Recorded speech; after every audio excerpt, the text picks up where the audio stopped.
Hello everyone, welcome to Jharkhand ji के। मैं हूं अशोक कुमार। पिछले वीडियो में हमने देखा था जयपाल सिंह मुंडा के बारे में। आज हम जानेंगे तिलका मांझी के बारे में, जिसे भारतीय स्वाधीनता संग्राम के पहले विद्रोही माने जाते हैं, शहीद विद्रोही। ठीक है। इनका जन्म 11 फरवरी 1750 को एक संथाल परिवार में हुआ था, सुल्तानगंज के तिलकपुर ग्राम में। इनके पिता का नाम सुंदरा मुर्मू था। वैसे उनके वास्तविक नाम जबरा पहाड़िया ही था। तिलका मांझी नाम तो उन्हें ब्रिटिश सरकार ने दिया था। पहाड़िया भाषा में तिलका का अर्थ गुस्सेल और लाल आंखों वाला व्यक्ति होता है। साथ ही वे ग्राम के प्रधान थे, जो पहाड़िया समुदाय में ग्राम के प्रधान को मांझी कहकर पुकारते हैं। तिलका नाम उन्हें अंग्रेजों ने दिया था। अंग्रेजों ने जबरा पहाड़िया को खूंखार डाकू और गुस्सेल मांझी कहकर पुकारते थे।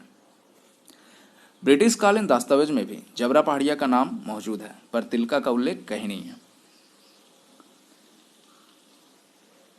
तिलका ने हमेशा से ही अपने जंगलों को लूटने और अपने लोगों पर अत्याचार होते हुए देखा था।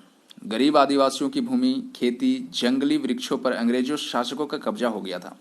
आदिवासियों और पर्वतीय सरदारों की लड़ाई अक्सर अंग्रेजों सत्ता से रही थी, लेकिन पर्वतीय जमींदार वर्ग अंग्रेजी सत्ता का साथ देते थे।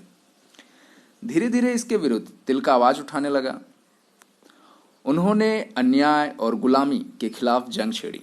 तिलका मांझी राष्ट्रीय भावना जगाने के लिए भागलपुर में स्थानीय लोगों को सभाओं में संबोधित करने लगा। जाति और धर्म से ऊपर उठकर लोगों को देश के लिए एकजुट होने के लिए प्रेरित करते थे।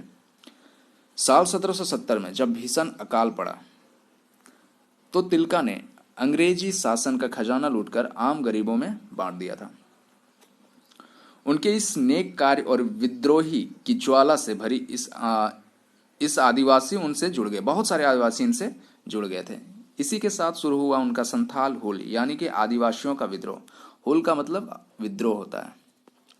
उन्होंने अंग्रेजों और उनके चापलूसों पर लगातार हमले किए और हर बार तिलका मांझी की जीत हुई।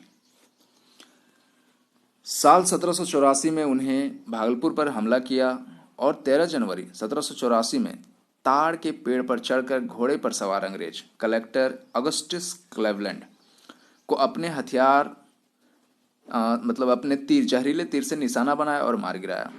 कलेक्टर की मौत पर पूरे ब्रिटिश सरकार सदमे में थी। उन्होंने सपने में भी नहीं सोचा था कि जंगलों में रहने वाला एक आम आदिवासी आदमी ऐसा काम कर सकता है। साल 1771 से 1784 तक जंगल के इस बेटे ने ब्रिटिश सत्ता के विरुद्ध लंबा संघर्ष किया। उन्होंने कभी भी समर्पण नहीं किया, न झुके न डरे, हमेशा से ये युद्ध करते रहे। अंग्रेजी सेना ने एड़ी चोटी का जोर लगा दी, मतलब पूरा जोर लगा दिया, लेकिन वे तिलका को पकड़ नहीं पाए। ऐसे में उन्होंने अपनी सबसे पुरानी नीति फूट डालो और राज करो से काम लिया। ब्रिटिश ने अपने समुदाय के लोगों को भड़काने और ललचाना शुरू कर दिया। उनका यह फरेब रंग लाया और तिलका के समुदाय से ही एक गद्दार ने उनके बारे में सूचना अंग्रेजों तक पहुंचाई। उस सरदार का नाम था जौरा। जौरा नामक सरदार, पहाड़िया सरदार ने तिलका का सूचना दिया था और उसी ने पकड़वाया था। सूचना मिलते ही रात के अंधेरे में अंग्रेज सेनापति आयरकुट ने तिलका के ठिकाने पर हमला कर दिया, लेकिन किसी तरह वह बच निकले और उन्होंने पहाड़ियों में शरण लेकर अंग्रेजों के खिलाफ छापामारी जारी रखी। ऐसे में अंग्रेजों ने पहाड़ों की घेराबंदी कर दी ताकि उन तक कोई भी सुविधा नहीं पहुंच पाए। इस वजह से तिलका मांझी को अन्न और पानी के अभाव में पहाड़ों से निकलकर युद्ध करना पड़ा। एक दिन वह पकड़े गए। कहा जाता है तिलका मांझी को 4 घोड़ों से घसीटकर भागलपुर ले जाया गया। 13 जनवरी 1785 को उन्हें एक बरगद के पेड़ से लटकाकर फांसी दे दी गई थी और 1785 में ही उनका मौत हो गया था।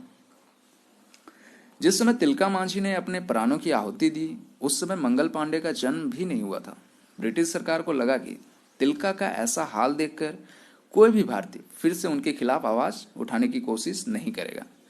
पर उन्हें यह कहाँ पता था कि बिहार झारखंड के पहाड़ों और जंगलों से शुरू हुआ यह संग्राम ब्रिटिश राज को देश से उखाड़ कर ही थमेगा। तो आज के लिए बस इतना ही। मिलते हैं नेक्स्ट वीडियो में एक नए टॉपिक के साथ। तब तक के लिए थैंक यू।